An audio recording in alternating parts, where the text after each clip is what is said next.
Welcome back, everyone. Today we will be reading Chapter 4, so let's get into it. Chapter 4. In the Clouds. Welcome to Bangor. A round of applause, the slide, and the conveyor belt. The sound of no phones ringing. Craig Toomey makes a side trip. The little blind girl's warning. The main cabin went from bright light to the gloom of late twilight, and the plane began to buck harder.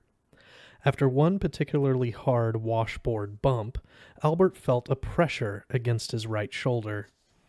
He looked around and saw Bethany's head lying there, as heavy as a ripe October pumpkin. The girl had fainted. The plane leaped again, and there was a heavy thud in first class.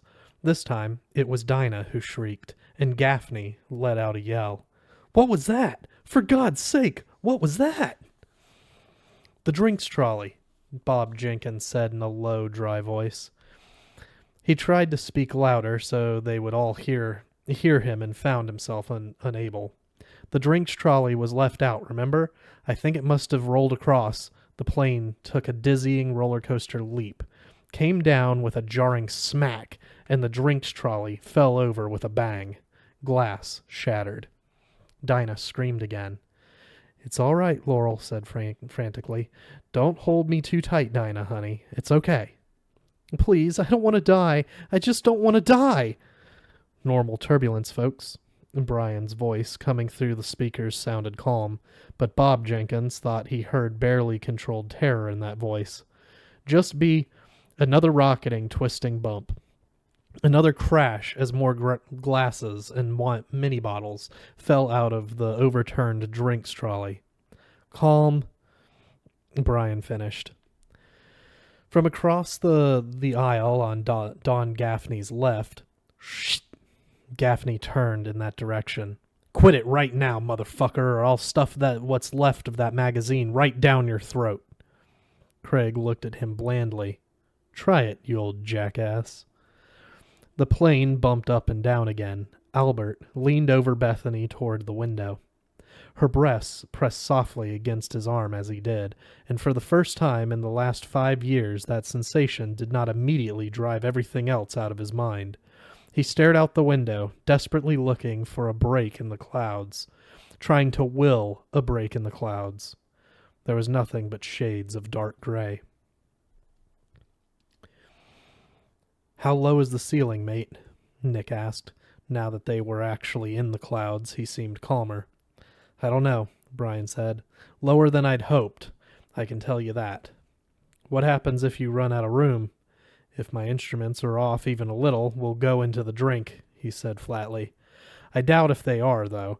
If I get down to 500 feet and there's still no joy, I'll take us back up again, fly down to Portland." "Maybe you ought to just head that way now." Brian shook his head. "The weather there is almost always worse than the weather here." "What about, Presque Isle? Isn't there a long-range SAC base there?" Brian had just a moment to think that this guy really did know much more than he should. "It's out of our reach. We'd crash in the woods." "Then Boston is out of reach, too." "You bet." "This is starting to look like being a bad decision, matey." The plane struck another invisible current of turbulence, and the 767 shivered like a dog with a bad chill. Brian heard faint screams from the main cabin even as he made the necessary corrections and wished he could tell them all that this was nothing, that the 767 could ride out turbulence 20 times this bad. The real problem was the ceiling. "We're not stuck out yet," he said. "The altimeter stood at 2,200 feet. But we are running out of room." Brian broke off. A wave of relief rushed over him like a cooling hand. "Here we are," he said, "coming through." Ahead of the 767's black nose, the clouds were rapidly thinning. For the first time since they had overflown Vermont, Brian saw a gauzy rip in the whitish-gray blanket. Through it, He saw the leaden color of the Atlantic Ocean. Into the cabin microphone, Brian said, "We've reached the ceiling, ladies and gentlemen. I expect this minor turbulence to ease off once we pass through. In a few minutes, you're going to hear a thump from below. That will be the landing gear descending and locking into place. I'm continuing our descent into the Bangor area." He clicked off and turned briefly to the man in the navigator's seat. "Wish me luck, Nick." "Oh, I do, matey. I do." Laurel looked out the window with her breath caught in her throat. The clouds were unraveling fast now. She saw the ocean in a series of brief winks, waves, whitecaps, then a large chunk of rock poking out of the water like the fang of a dead monster. She caught a glimpse of bright orange that might have been a buoy. They passed over a small tree-shrouded island, and by leaning and craning her neck, she could see the coast dead ahead. Thin wisps of smoky cloud obscured the view for an endless 45 seconds. When they cleared, the 767 was over land again. They passed above a field, a patch of forest, what looked like a pond. But where are the houses? Where are the roads, and the cars, and the buildings, and the high-tension wires? Then a cry burst from her throat. "What is it?" Dinah nearly screamed. "What is it, Laurel? What's wrong?" "Nothing," she shouted triumphantly. Down below, she could see a narrow road leading into a small seaside village. From up here, it looked like a toy town with tiny toy cars parked along the main street. She saw a church steeple, a town gravel pit, a little league baseball field. "Nothing's wrong. It's all there. It's all still there."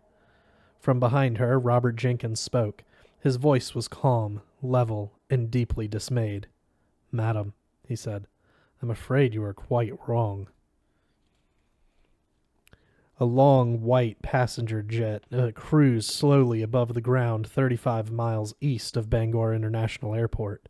767 was printed on its tail in large, proud numerals. Along the fuselage, the words American Pride were written in letters, which had been racked backward to indicate speed. On both sides of the nose was the airline's trademark, a large red eagle. Its spread wings were spangled with blue stars. Its talons were flexed and its head was slightly bent. Like the airliner it decorated, the eagle appeared to be coming in for a landing.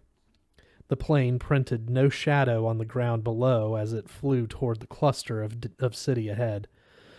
There was no rain, but the morning was gray and sunless. Its belly slid open. The undercarriage dropped down and spread out. The wheels locked into place below the body of the plane in the cockpit area. American Pride, Flight 29, slipped down the chute toward Bangor. It banked slightly left as it went. Captain Ingle was now able to correct his course visually, and he did so. "I see it!" Nick cried. "I see the airport! My God, what a beautiful sight!" "If you see it, you're out of your seat," Brian said. He spoke without turning around. There was no time to turn around now. "Buckle up and shut up." But that single long runway was a beautiful sight. Brian centered the plane's nose on it and continued down the slide, passing through 1,000 to 800. Below him, a seemingly endless pine forest passed beneath Flight 29's wings. This finally gave way to a sprawl of buildings. Brian's restless eyes automatically recorded the usual litter of motels, gas stations, and fast food restaurants. And then they were passing over the Penobscot River and into Bangor airspace. Brian checked the board again, noted he had green lights on his flaps, and then tried the airport again, although he knew it was hopeless. "Bangor Tower, this is Flight 29, he said. "I am declaring an emergency. Repeat, I am declaring an emergency. If you have runway traffic, get it out of my way. I'm coming in." He glanced at the airspeed indicator just in time to see it drop below 140, the speed which theoretically committed him to landing. Below him, thinning trees gave way to a golf course. He caught a quick glimpse of a green Holiday Inn sign, and then the lights which marked the end of the runway. 33, painted on it in big white numerals, were rushing toward him. The lights were not red, not green. They were simply dead. No time to think about it. No time to think about what would happen to them if a Learjet or a fat little Dakota puddle jumper suddenly trundled onto the runway ahead of them. No time to do anything now but land the bird. They passed over a short strip of weeds and gravel and then concrete. A runway was unrolling 30 feet below the plane. They passed over the first set of white stripes, and then the skid marks, probably made by Air National Guard jets this far out, began just below them. Brian babied the 767 down toward the runway. The second set of stripes flashed just below them, and a moment later there was a light bump as the main landing gear touched down. Now, Flight 29 streaked along runway 33 at 120 miles an hour with its nose slightly up and its wings tilted in a mild angle. Brian applied full flaps and reversed the thrusters. There was another bump, even lighter than the first, as the nose came down. Then the plane was slowing, from 120 to 100, from 100 to 80, from 80 to 40, from 40 to the speed at which a man might run. It was done. They were down. "Routine landing," Brian said. "Nothing to it." Then he let out a long, shuddery breath and brought the plane to a full stop, still 400 yards from the nearest taxiway. His slim body was suddenly twisted by a flock of shivers. When he raised his hand to his face, it wiped away a great warm handful of sweat. He looked at it and uttered a weak laugh. A hand fell on his shoulder. "You all right, Brian?" "Yes," he said, and picked up the intercom mic again. "Ladies and gentlemen," he said, "welcome to Bangor." From behind him, Brian heard a chorus of cheers, and he laughed. Nick Hopewell was not laughing. He was leaning over Brian's seat and peering out through the cockpit window. Nothing moved on the gridwork of runways. Nothing moved on the taxiways. No trucks or security vehicles buzzed back and forth on the tarmac. He could see a few vehicles. He could see an Army transport plane, a C-12, parked on an outer taxiway, and a Delta 727 parked at one of the jetways. But they were still as statues. "Thank you for the welcome, my friend," Nick said softly. "My deep appreciation stems from the fact that it appears you are the only one who is going to extend one. This place is utterly deserted." In spite of the continued radio silence, Brian was reluctant to accept Nick's judgment. But by the time he had taxied to a point between two of the passenger terminal's jetways, he found it impossible to believe anything else. It was not just the absence of people, not just the lack of a single security car rushing out to see what was up with the unexpected 767. It was an air of utter lifelessness, as if Bangor International Airport had been deserted for 1,000 years, or 100,000. A jeep-driven baggage train with a few scattered pieces of luggage on its flatties was parked beneath one wing of the Delta jet. It was to this that Brian's eyes kept returning as he brought Flight 29 as close to the terminal as he dared and parked it. The dozen or so bags looked as ancient as artifacts exhumed from the site of some fabulous ancient city. I wonder if the guy who discovered King Tut's tomb felt the way I do now, he thought. He let the engines die and just sat there for a moment.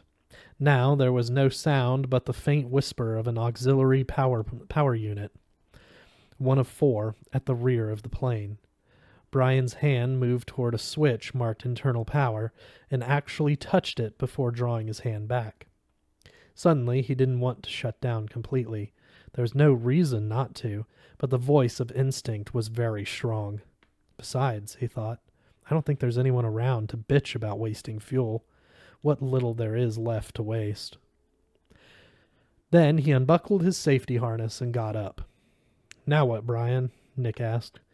He had also risen, and Brian noticed for the first time that Nick was a good 4 inches taller than he was. He thought, I've been in charge ever since this weird thing happened, ever since we discovered it had happened, to be more accurate.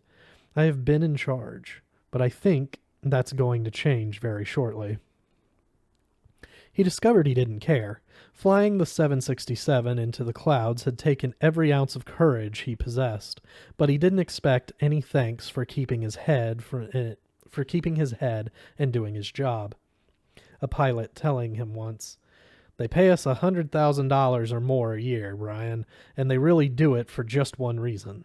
They know that in almost every pilot's career there are 30 or 40 seconds when he might actually make a difference. They pay us not to freeze when those seconds finally come." It was all very well for your brain to tell you that you had to go down, clouds or no clouds, that there was simply no choice. Your nerve endings just went on screaming their old warning, telegraphing the old high-voltage terror of the unknown. Even Nick, whatever he was and whatever he did on the ground, had wanted to back away from the clouds when it came to the sticking point. He had needed Brian to do what needed to be done. He and all the others had needed Brian to be their guts. Now they were down, and there were no monsters beneath the clouds, only this weird silence and one deserted luggage train sitting beneath the wing of a Delta 727. So if you want to take over and be the captain, my nose-twisting friend, you have my blessing. I'll even let you wear my cap if you want to, but not until we're off the plane. Until you and the rest of the geese actually stand on the ground. You're my responsibility. But Nick had asked him a question, and Brian supposed he deserved an answer. Now we get off the airplane and see what's what, he said, brushing past the Englishman. Nick put a restraining hand on his shoulder. Do you think... Brian felt a flash of uncharacteristic anger. He shook loose from Nick's hand. I think we get off the plane, he said. There's no one to extend a jetway or run us out a set of stairs, so I think we use the emergency slide. After that, you think, matey. He pushed through into first class and almost fell over the drinks trolley, which lay on its side. There was a lot of broken glass and an eye-watering stink of alcohol. He stepped over it. Nick caught up with him at the rear of the first-class compartment.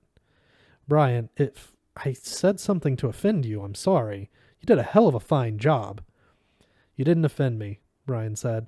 It's just that in the last 10 hours or so, I've had to cope with a pressure leak over the Pacific Ocean, finding out that my ex-wife died in a stupid apartment fire in Boston, and that the United States has been canceled. I'm feeling a little zonked. He walked through business class into the main cabin. For a moment, there was utter silence. They only sat there, looking at him from their white faces with dumb incomprehension. Then Albert Cosner began to applaud. After a moment, Bob Jenkins joined him, and Don Gaffney, and Laurel Stevenson. The bald man looked around and also began to applaud. What is it? Dinah asked Laurel. What's happening? It's the captain, Laurel said. She began to cry. It's the captain who brought us down safe. Then Dinah began to applaud too. Brian stared at them, dumbfounded. Standing behind him, Nick joined in. They unbuckled their belts and stood in front of their seats, applauding him. The only 3 who did not join in were Bethany, who had fainted, the bearded man, who was still snoring in the back row, and Craig Toomey, who panned them all with his strange lunar gaze, and then began to rip a fresh strip from the airline magazine.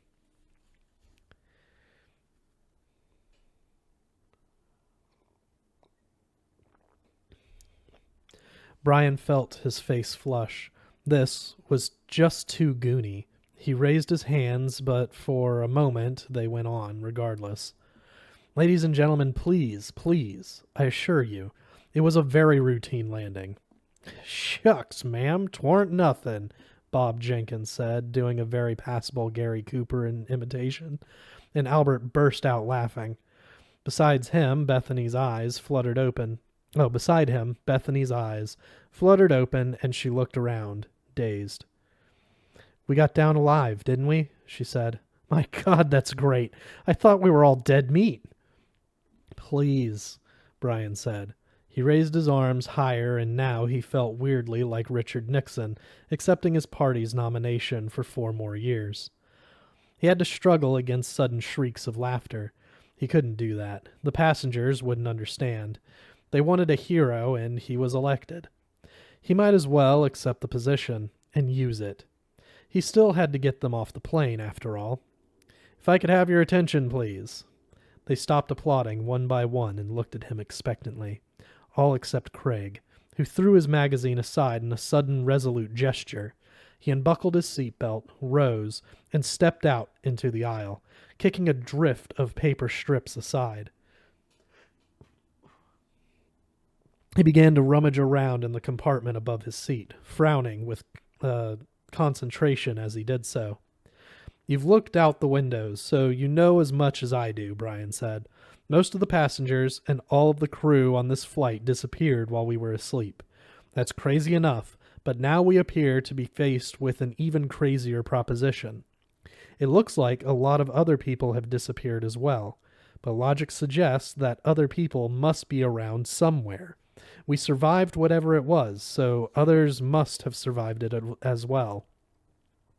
Bob Jenkins, the mystery writer, whispered something under his breath. Albert heard him, but could not make out the words.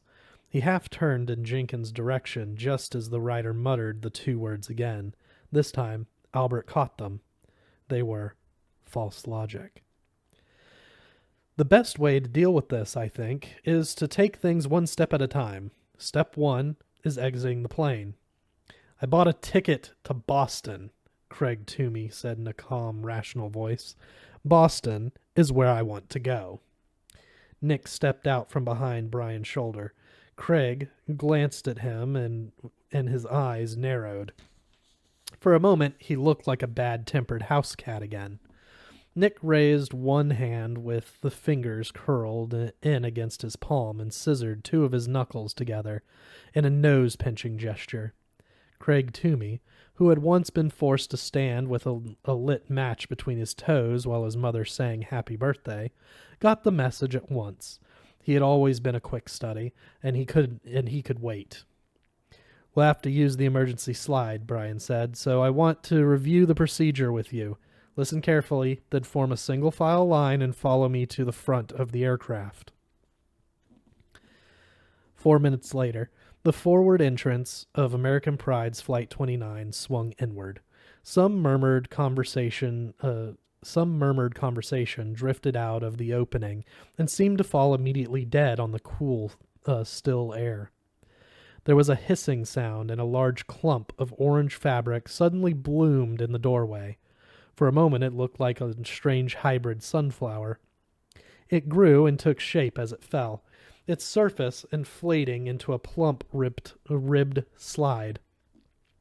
As the foot of the slide struck the tarmac, there was a low pop, and then it just leaned there, looking like a giant orange air mattress.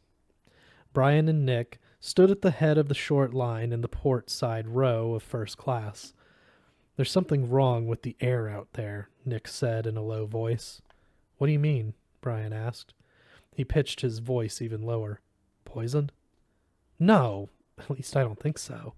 But it has no smell, no taste. You're nuts, Brian said uneasily. No, I'm not, Nick said. This is an airport, mate, not a bloody hayfield. But can you smell oil or gas? I can't. Brian sniffed. And there was nothing. If the air was poisoned, he didn't believe it was, but if it was a slow-acting toxin, his lungs seemed to be processing it just fine. But Nick was right. There was no smell.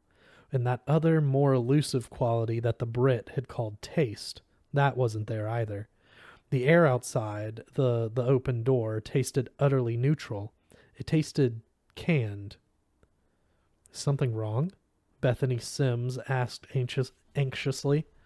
I mean, I'm not sure if I really want to know if there is, but there's nothing wrong, Brian said. He counted heads, came up with 10, and turned to Nick again. That guy in the back is still asleep. Do you think we should wake him up? Nick thought for a moment, then shook his head. Let's not. Haven't we got enough problems for now without having to play nursemaid to a bloke with a hangover? Brian grinned. They were his thoughts exactly. Yes, I think we do. All right.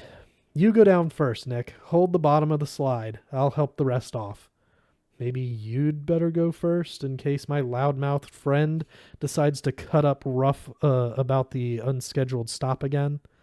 He pronounced unscheduled as unscheduled.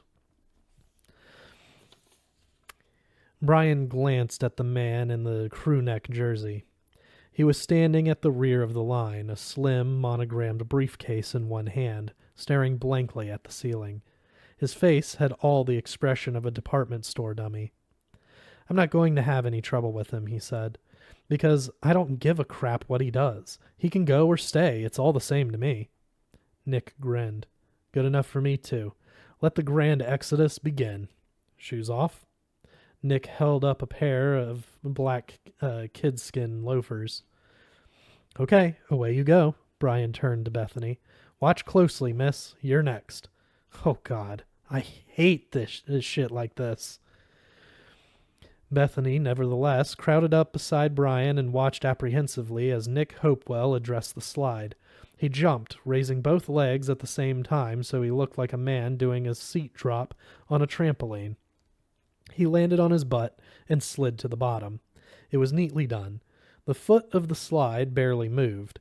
He hit the tarmac with his stocking feet, stood up, twirled around, and made a mock bow with his arms held out behind him. Easy as pie, he called up. Next customer. That's you, miss, Brian said. Is it Bethany? Yes, she said nervously. I don't think I can do this. I flunked gym all 3 semesters, and they finally let me take home ec again instead. You'll do fine, Brian told her. He reflected that people used the slide with much less coaxing and a lot more enthusiasm when there was a threat they could see. A hole in the fuselage or a fire in one of the portside engines. Shoes off? Bethany's shoes, actually a pair of old pink sneakers, were off, but she tried to withdraw from the doorway and the bright orange slide just the same. Maybe if I could just have a drink before.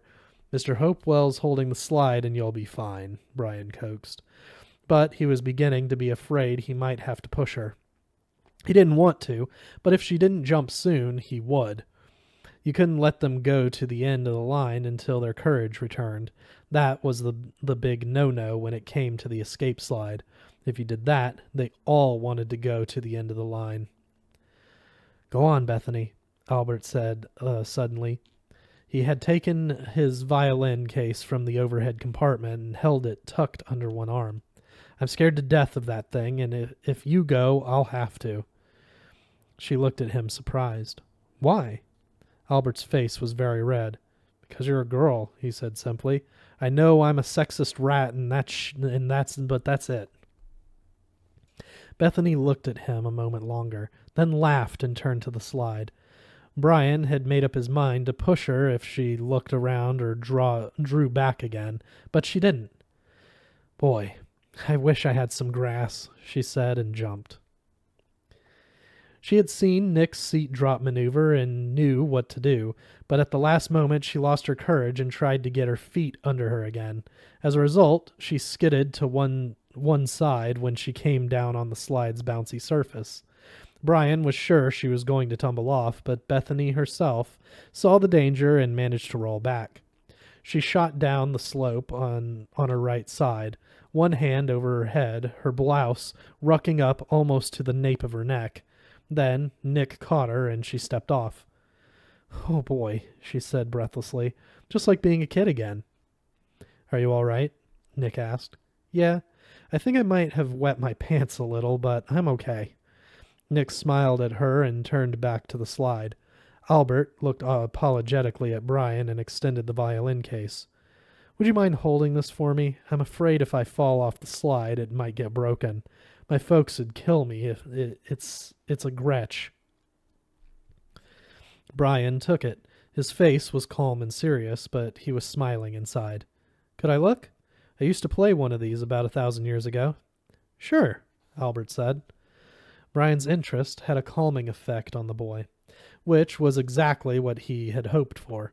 He unsnapped the 3 catches and opened the case. The violin inside was indeed a Gretsch, and not from the bottom of that prestigious line either. Brian guessed you could buy a compact car for the amount of money this had cost. Beautiful, he said, and plucked out 4 quick notes along the neck. My dog has fleas. They rang sweetly and beautifully. Brian closed and latched the case again. I'll keep it safe. Promise. Thanks. Albert stood in the doorway, took a deep breath, and let it out again. Geronimo! He said in a weak little voice and jumped. He tucked his hands into his armpits as he did so. Protecting his hands in any situation where physical damage was possible was so ingrained in him that it had become a reflex. He seat dropped onto the slide and shot neatly to the bottom. Well done, Nick said. Nothing to it, Ace Cosner drawled, stepped off, and then nearly tripped over his own feet. Albert, Brian called down. Catch! He leaned out, placed the violin case on the center of the slide, and let it go. Albert caught it easily 5 feet from the bottom, tucked it under his arm, and stood back. Jenkins shut his eyes as he leaped and came down a slant on one scrawny buttock. Nick stepped nimbly to the left side of the slide and caught the rider just as he fell off, saving him a nasty tumble to the concrete. Thank you, young man. Don't mention it, matey. Gaffney followed. So did the bald man. Then Laurel and Dinah Bellman stood in the hatchway. I'm scared, Dinah said in a thin, wavery voice. You'll be fine, honey, Brian said. You don't even have to jump. He put his hands on Dinah's shoulders and turned her so she was facing him, with her back to the slide. Give me your hands, and I'll lower you onto the slide. But Dinah put them behind her back. Not you. I want Laurel to do it. Brian looked at the youngish woman with the dark hair. Would you? Yes, she said, if you tell me what to do. Dinah already knows. Lower her onto the slide by her hands. When she's lying on her tummy, with her feet pointed straight, she can shoot right down. Dinah's hands were cold in Laurel's. I'm scared, she repeated. Honey, it'll be just like going down a playground slide, Brian said. The man with the English accent is waiting at the bottom to catch you. He's got his hands up just like a catcher in a baseball game. Not, he reflected, that Dinah would know what that looked like. Dinah looked at him as if he was being quite foolish. Not of that. I'm scared of this place. It smells funny. Laurel, who detected no smell but her own nervous sweat, looked helplessly at Brian. Honey, Brian said, dropping to one knee in front of the little blind girl, we have to get off the plane. You know that, don't you? The lenses of the dark glasses turned toward him. Why? Why do we have to get off this plane? There's no one here. Brian and Laurel exchanged a glance. Well, Brian said, we won't really know that until we check, will we? I know already, Dinah said. There's nothing to smell and nothing to hear, but what, Dinah? Laurel asked. Dinah hesitated. She wanted to make them understand that the way she had to leave the plane was really not what was bothering her. She had gone down slides before, and she trusted Laurel. Laurel would not let go of her hands if it was dangerous. Something was wrong here. Wrong. And that was what she was afraid of. The wrong thing. It wasn't the quiet, and it wasn't the emptiness. It might have to do with those things. But it was more than those things. Something wrong. But grown-ups did not believe children, especially not blind children. Even more especially not blind girl children. She wanted to tell them they couldn't stay here, that it wasn't safe to stay here, that they had to start the plane up and get going again. But what would they say? Okay, sure, Dinah's right. Everybody back on the plane? No way. They'll see. They'll see that it's empty, and then we'll get back on the airplane and go someplace else, someplace where it doesn't feel wrong. There's still time, I think. Never mind, she told Laurel. Her voice was low and resigned. Lower me down. Laurel lowered her carefully onto the slide. A moment later, Dinah was looking up at her, except she's not really looking, Laurel thought. She can't really look at all, with her bare feet splayed out behind her on the orange slide. Okay, Dinah? Laurel asked. No, Dinah said. Nothing's okay here. And before Laurel could release her, Dinah unlocked her hands and from Laurel's and released herself. She slid to the bottom, and Nick caught her. Laurel went next, dropping neatly onto the slide and holding her skirt primly as she slid to the bottom. That left Brian, the snoozing drunk at the back of the plane, and that fun-loving, paper-ripping party animal, Mr. Crewneck Jersey. I'm not going to have any trouble with him, Brian had said, because I don't give a crap what he does. Now he discovered that was not really true. The man was not playing with a full deck. Brian suspected even the little girl knew that, and the little girl was blind. What if they left him behind and the guy decided to go on a rampage? What if in the course of that rampage he decided to trash the cockpit? So what? You're not going anyplace. The tanks are almost dry. Still, he didn't like the idea, and not just because the 767 was a multi-million-dollar piece of equipment either. Perhaps what he felt was a vague echo of what he had seen in Dinah's face as she looked up from the slide. Things here seemed wrong, even wronger than they looked. And that was scary, because he didn't know how things could be wronger than that. The plane, however, was right. Even with its fuel tanks all but empty, it was a world he knew and understood. Your turn, friend, he said as civilly as he could. You know I'm going to report you for this, don't you? Craig Toomey asked in a queerly gentle voice. You know, I plan to sue this entire airline for $30 million, and that I plan to name you a primary respondent. That's your privilege, Mr. Toomey. Craig Toomey, Mr. Toomey. Brian agreed. He hesitated. Mr. Toomey, are you aware of what has happened to us?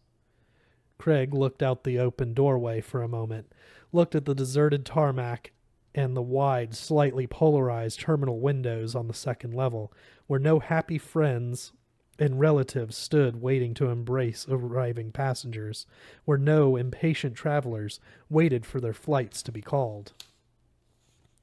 Of course he knew. It was the Langoliers. The Langoliers had come for all the foolish, lazy people, just as his father had always said they would. In that same gentle voice, Craig said, In the bond department of the Desert Sun Banking Corporation, I am known as the Wheel Horse. Did you know that? He paused for a moment, apparently waiting for Brian to make some response. When Brian didn't, Craig continued. Of course you didn't. No more than you know how important this meeting at the Prudential Center in Boston is. No more than you care. But let me tell you something, Captain. The economic fate of nations may hinge upon the results of that meeting from which I will be absent when the roll is taken. Mr. Toomey, all that's very interesting, but I really don't have time. Time! Craig screamed at him suddenly. What in the hell do you know about time? Ask me. Ask me. I know about time. I know all about time. Time is short, sir. Time is very fucking short. Hell with it. I'm going to push the crazy son of a bitch, Brian thought. But before he could, Craig Toomey turned and leaped. He did a perfect seat drop, holding the briefcase to his chest as he did so, and Brian was crazily reminded of that old Hertz ad on TV, the one where O.J. Simpson went flying through airports in a suit and a tie. "Time is short as hell," Craig shouted as he slid down, briefcase over his chest like a shield, legs pulling up to reveal his knee-high dress for success, black nylon socks. Brian muttered, "Jesus, what a fucking weirdo." He paused at the head of the slide, looked around once more at the comforting, known world of his aircraft, and jumped.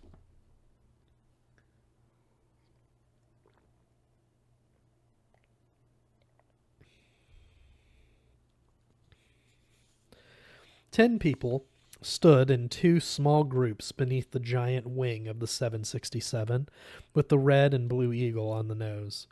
In one group were Brian, Nick, the bald man, Bethany Sims, Albert Cosner, Robert Jenkins, Dinah, Laurel, and Don Gaffney.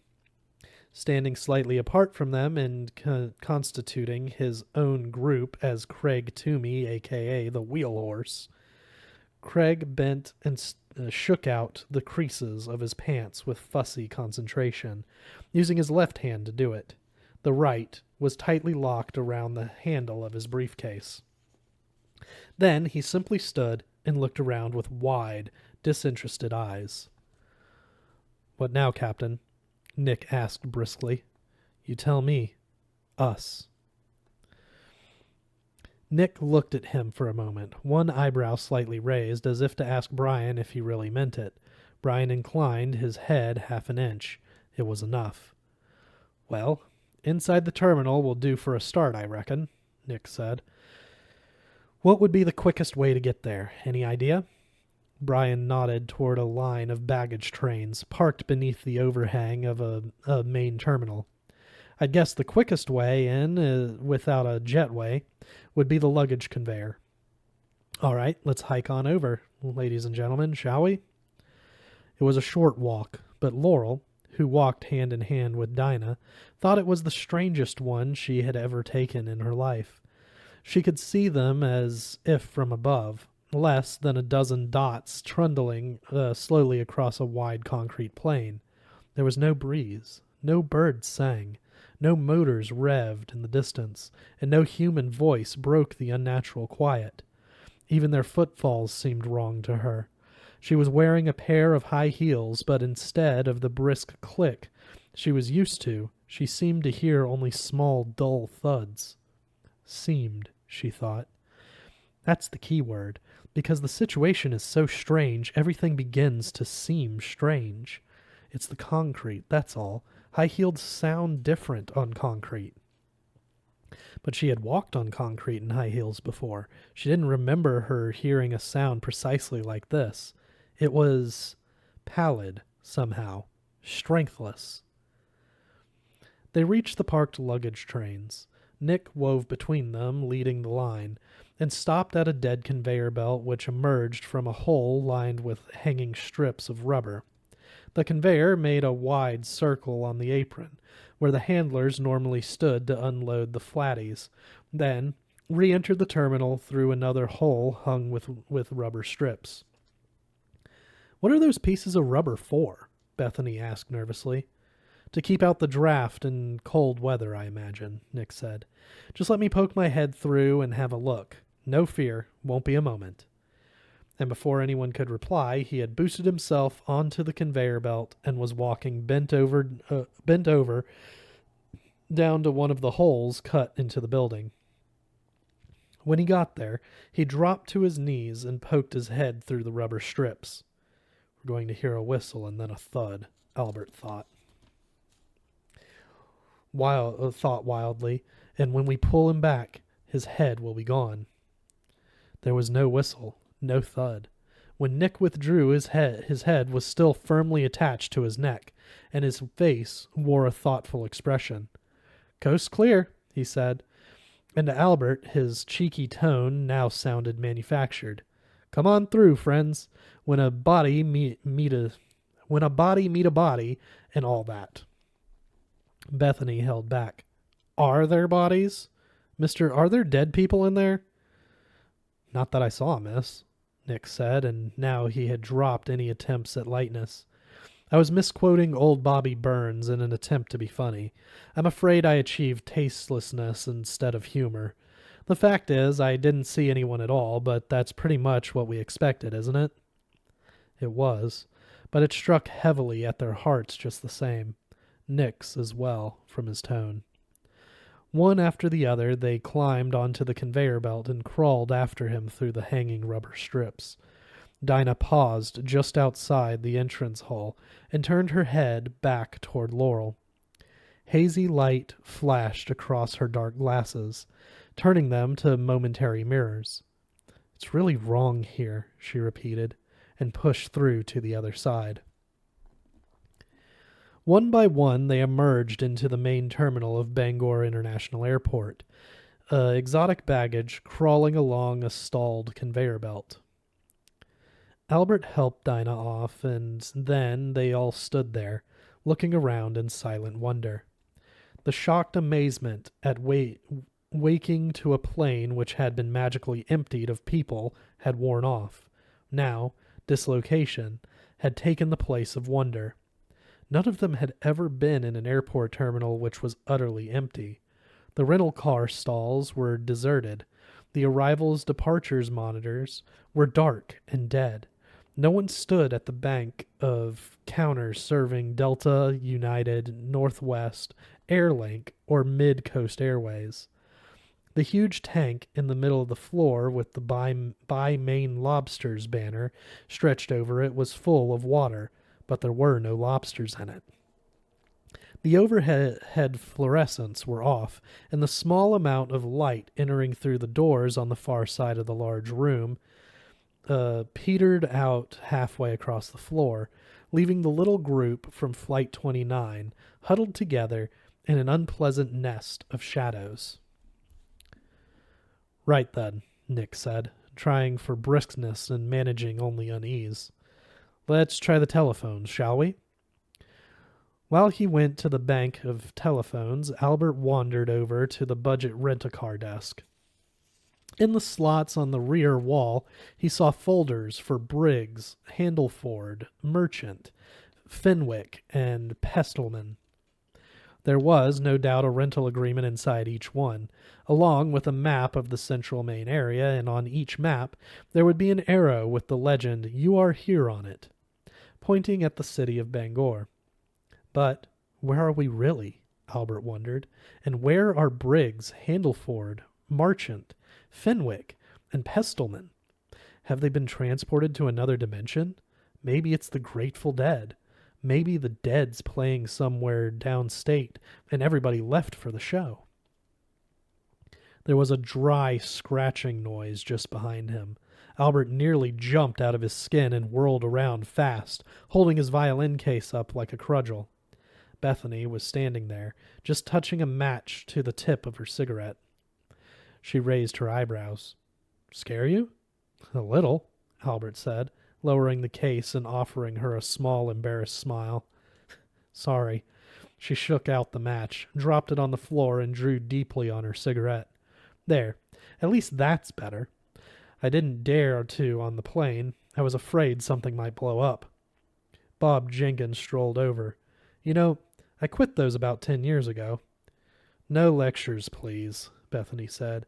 "I've got a feeling that if we get out of this alive and sane, I'm in for about a month of lectures, solid, wall to wall." Jenkins raised his eyebrows but didn't ask for an explanation. "Actually," he said, "I was going to ask if I could have one. This seems like an excellent time to renew acquaintance with old habits." Bethany smiled and offered him a Marlboro. Jenkins took it and she lit it for him. He inhaled, then coughed out a series of smoke signal puffs. "You have been away," she offered matter-of-factly. Jenkins agreed, "But I'll get used to it again in a hurry. That's the real horror of the habit, I'm afraid. Did you two notice the clock?" "No," Albert said. Jenkins pointed to the wall above the doors of the men's and women's bathrooms. The clock mounted there had stopped at 4:07. "It fits," he said. We knew we had been in the air for a while when, let's call it, the event, for want of a better term. When the event took place, 4:07 a.m. Eastern Daylight Time is 1:07 a.m. PDT. So, now we know the when. Gee, that's great, Bethany said. Yes, Jenkins said, either not noticing or preferring to ignore the light overlay of sarcasm in her voice. But there's something wrong with it. I only wish the sun was out. Then I could be sure. What do you mean? Albert asked. The clocks, the electric ones anyway, are no good. There's no juice. But if the sun was out, we could get at least a rough idea of what time it is by the length and direction of our shadows.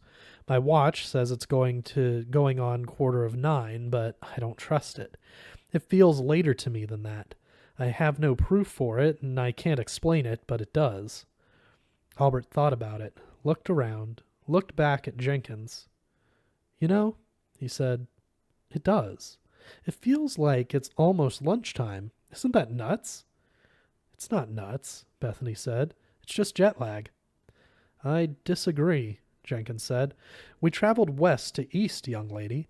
Any temporal dislocation west-east travelers feel goes the other way. They feel it's earlier than it should be.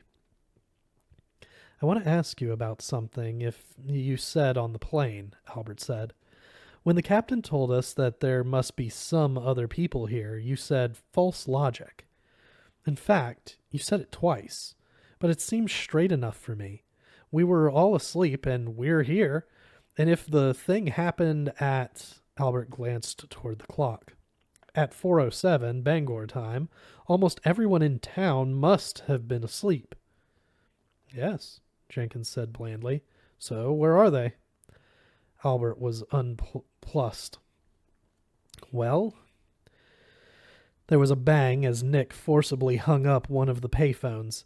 It was the last in a long line of them. He had tried every one. It's a washout, he said. They're all dead, the coin-fed ones as well as the direct calls. You can add the sound of no phones ringing to that of no dogs barking, Brian. So, what do we do now? Laurel asked. She heard the forlorn sound of her own voice, and it made her feel very small, very lost. Beside her, Dinah was turning in slow circles. She looked like a human radar dish. Let's go upstairs, Baldy proposed. That's where the restaurant must be. They all looked at him. Gaffney snorted. You got a one-track mind, mister. The bald man looked at him from beneath one raised eyebrow. First, the name is Rudy Warwick, not Mister, he replied. Second, people think better when their stomachs are full. He shrugged. It's just the law of nature. I think Mr. Warwick is quite right, Jenkins said. We all could use something to eat. And if we go upstairs, we may find some other clues pointing toward what has happened. In fact, I rather think we will. Nick shrugged. He looked suddenly tired and confused. Why not? He said. I'm starting to feel like Mr. Robinson Bloody Crusoe. They started toward the escalator, which was also dead, in a straggling little group. Albert, Bethany, and Bob Jenkins walked together toward the rear. You know something, don't you? Albert said abruptly. What is it? I might know something, Jenkins corrected. I might not. For the time being, I'm going to hold my peace. Except for one suggestion. What? It's not for you. It's for the young lady. He turned to Bethany. Save your matches. That's my suggestion. What? Bethany frowned at him. You heard me. Yeah, I guess I did, but I don't get what you mean. There's probably a newsstand upstairs, Mr. Jenkins. They'll have lots of matches. Cigarettes and disposable lighters, too. I agree, Jenkins said. I still advise you to save your matches. He's playing Philo Christie, or whoever it was again, Albert thought. He was about to point this out and ask Jenkins to please remember that this wasn't one of his novels when Brian Ingalls stopped at the foot of the escalator, so suddenly that Laurel had to jerk sharply on Dinah's hand to keep the blind girl from running into him. Watch where you're going, okay? Laurel asked. In case you didn't notice, the kid here can't see. Brian ignored her. He was looking around at the little group of refugees. Where's Mr. Toomey? Who? The bald man. Warwick asked. The guy with the pressing appointment in Boston? Who cares? Gaffney asked. Good riddance to bad rubbish. But Brian was uneasy. He didn't like the idea that Toomey had slipped away and gone on his own. He didn't know why, but he didn't like the idea at all.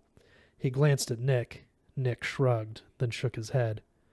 Didn't see him go, mate. I was fooling with the phones. Sorry. Toomey! Brian shouted. Craig Toomey, where are you? There was no response. Only that queer, oppressive silence, and Laurel noticed something then, something that made her skin cold. Brian had cupped his hands and shouted up the escalator. In a high-ceiling place like this one, there should have been at least some echo. But there had been none. No echo at all.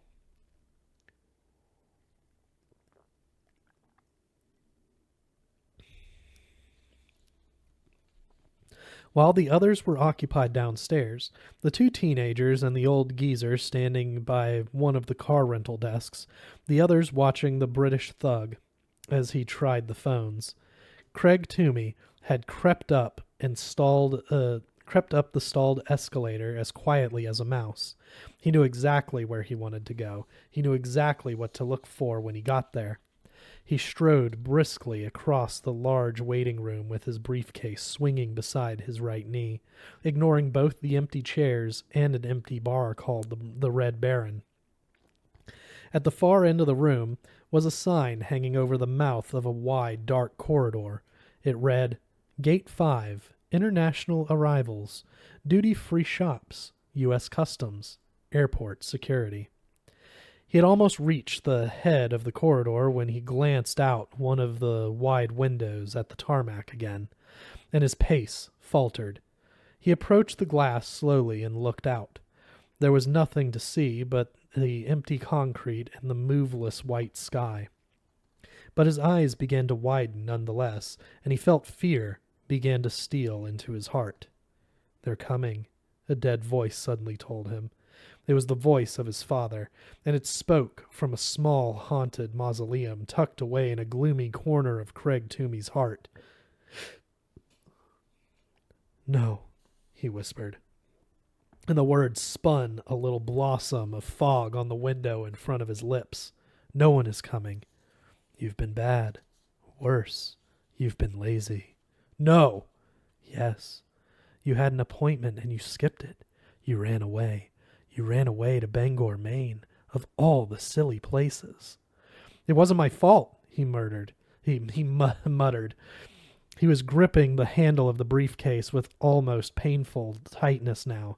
I was taken against my will. I was shanghaied. No reply from that interior voice, only waves of disapproval, and once again, Craig intuited the pressure he was under. The terrible, never-ending pressure, the weight of the fathoms. The interior voice did not have to tell him there were no excuses. Craig knew that. He knew it of old. They were here, and they will be back. You know that, don't you? He knew. The Langoliers would be back. They would be back for him. He could sense them. He had never seen them, but he knew how horrible they would be. And was he alone in his knowledge? He thought not. He thought perhaps the little blind girl knew something about the Langoliers as well. But that didn't matter. The only thing which did was getting to Boston. Getting to Boston before the Langoliers could arrive in Bangor from their terrible, doomish lair to eat him alive and screaming. He had to get to that meeting at the Peru, had to let them know what he had done, and then he would be free. He would be free. Craig pulled himself away from the window, away from the emptiness and the stillness, and plunged into the corridor beneath the sign. He passed the empty shops without a glance, Beyond them, he came to the door he was looking for. There was a small rectangular plaque mounted on it, just above a bullseye peephole. Airport security, it said. He had to get in there. One way or another, he had to get in there. All of this craziness, it doesn't have to belong to me. I don't have to own it, not anymore. Craig reached out and touched the doorknob of the airport security office. The blank look in his eyes had been replaced with an expression of clear determination. I have been under stress for a very long time, since I was 7? No, I think it started even before that. The fact is, I've been under stress for as long as I can remember. This latest piece of craziness is just a new variation. It's probably just what the man in the ratty sports coat had said it was, a test. Agents of some secret government agency or sinister foreign power running a test. But I choose not to participate in any more tests. I don't care if it's my father in charge, or my mother, or the dean of the Graduate School of Management, or the Desert Sun Banking Corporation's board of directors. I choose not to participate. I choose to escape. I choose to get to Boston and finish what I set out to do when I presented the Argentinian bond buy in the first place. If I don't... But he knew what would happen if he didn't. He would go mad.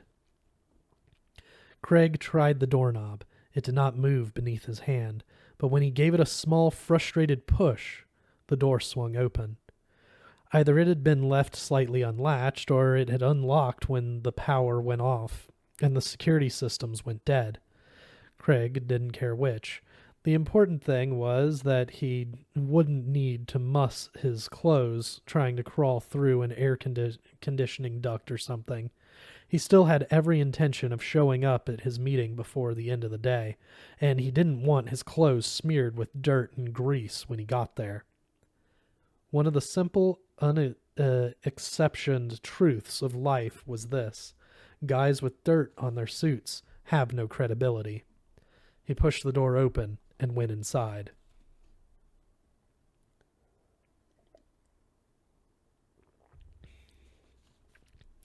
Brian and Nick reached the top of the escalator first, and the others gathered around them. This was BIA's central waiting room, a large square box filled with contour plastic seats, some with coin-op TVs bolted to the arms, and dominated by a wall of polarized floor-to-ceiling windows. To their immediate left was the airport newsstand and the security checkpoint, which served Gate 1. To their right and all the way across the room were the Red Baron Bar and the Cloud 9 restaurant. Beyond the restaurant was the corridor leading to the airport security office and the International Arrivals Annex. "Come on," Nick began, and Dinah said, "Wait!" She spoke in a strong, urgent voice, and they all turned toward her curiously. Dinah dropped Laurel's hand and raised both of her own. She cupped the thumbs behind her ears and splayed her fingers out like fans. Then she simply stood there, still as a post, in this odd and rather weird listening posture. "What?" Brian began, and Dinah said, "Shh," in an abrupt, inarguable sibilant. She turned slightly to the left, paused, then turned in the other direction until the white light coming through the windows fell directly on her, turning her already pale face into something which was ghost-like and eerie. She took off her dark glasses. The eyes beneath were wide, brown, and not quite blank. "There," she said in a low, dreaming voice, and Laurel felt terror begin to stroke at her heart with chilly fingers. Nor was she alone. Bethany was crowding close to her on one side, and Don Gaffney moved in against her other side. "There! I can feel the light. They said that's how they know I can see again. I can always feel the light. It's like heat inside my body, inside my head." "Dinah, what?" Brian began. Nick elbowed him. The Englishman's face was long and drawn, his forehead ribbed with lines. "Be quiet, mate." The light is here. She walked slowly away from them, her hands still fanned out by her ears, her elbows held out before her to encounter any object which might stand in her way. She advanced until she was less than 2 feet from the window. Then she slowly reached out until her fingers touched the glass. They looked like black starfish outlined against the white sky. She let out a small, unhappy murmur. The glass is wrong, too, she said in that dreaming voice. Dinah, Laurel began. Shh, she whispered without turning around. She stood at the window like a little girl waiting for her father to come home from work. I hear something. These whispered words sent a wordless, thoughtless horror through Albert Cosner's mind. He felt pressure on his shoulders and looked down to see he had crossed his arms across his chest and was clutching himself hard. Brian listened with all his concentration. He heard his own breathing and the breathing of the others, but he heard nothing else. It's her imagination, he thought. That's all it is. But he wondered. What? Laurel asked urgently. What do you hear, Dinah? I don't know, she said without turning from the window. It's very faint. I thought I heard it when we got off the airplane, and then I decided it was just my imagination. Now I can hear it better. I can hear it even through the glass. It sounds a little like Rice Krispies after you pour in the milk. Brian turned to Nick and spoke in a low voice. Do you hear anything? Not a bloody thing, Nick said, matching Brian's tone. But she's blind. She's used to making her ears do double duty. I think it's hysteria, Brian said. He was whispering now, his lips almost touching Nick's ear. Dinah turned from the window. Do you hear anything? She mimicked. Not a bloody thing. But she's blind. She's used to making her ears do double duty. She paused, then added, I think it's hysteria. Dinah, what are you talking about? Laurel asked, perplexed and frightened. She had not heard Brian and Nick's muttered conversation, although she had been standing much closer to them than Dinah was. Ask them, Dinah said. Her voice was trembling. I'm not crazy. I'm blind, but I'm not crazy. All right, Brian said, shaken. All right, Dinah. And to Laurel he said, I was talking to Nick. She heard us. From over there by the windows, she heard us. You've got great ears, hon, Bethany said. I hear what I hear, Dinah said, and I hear something out there in that direction. She pointed due east through the glass. Her unseeing eyes swept them. And it's bad. It's an awful sound, a scary sound. Dawn Gaffney said hesitantly, If you knew what it was, little miss, that would help, maybe. I don't, Dinah said, but I know that it's closer than it was. She put her dark glasses back on with a hand that was trembling. We have to get out of here, and we have to get out soon, because something is coming, the bad something making the serial noise. Dinah, Brian said, the plane we came in is almost out of fuel. Then you have to put some more in it, Dinah screamed shrilly at him. It's coming. Don't you understand? It's coming. And if we haven't gone when it gets here, we're going to die. We're all going to die. Her voice cracked and she began to sob. She was not a Sybil or a medium, but only a little girl forced to live her terror in a darkness which was almost complete. She staggered toward them, her self-possession utterly gone. Laurel grabbed her before she could stumble over one of the guide ropes, which marked the way to the security checkpoint, and hugged her tight. She tried to soothe the girl, but those last words echoed and rang in Laurel's confused, shocked mind. If we haven't gone when it gets here, we're going to die. We're all going to die.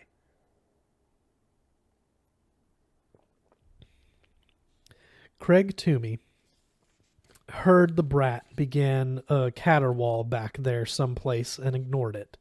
He had found what he was looking for in the third locker he opened, the one with the name Marquis the one with the name Marky, dimotaped to the front. Mr. Marky's lunch, a sub sandwich poking out of a brown paper bag, was on the top shelf. Mr. Marky's street shoes were placed neatly side by side on the bottom shelf. Hanging in between, from the same hook, were a plain white shirt and a gun belt. Protruding from the holster was the butt of Mr. Marky's service revolver. Craig unsnapped the safety strap and took the gun out. He didn't know much about guns. This could have been a .32, a .38, or even a .45 for all of him. But he was not stupid, and after a few moments of fumbling, he was able to roll the cylinder. All 6 chambers were loaded. He pushed the cylinder back in, nodding slightly when he heard it click home, and then inspected the hammer area and both sides of the grip. He was looking for a safety catch, but there didn't appear to be one. He put his finger on the trigger and tightened until he saw both the hammer and the cylinder move slightly. Craig nodded, satisfied. He turned around, and without warning, the most intense loneliness of his adult life struck him.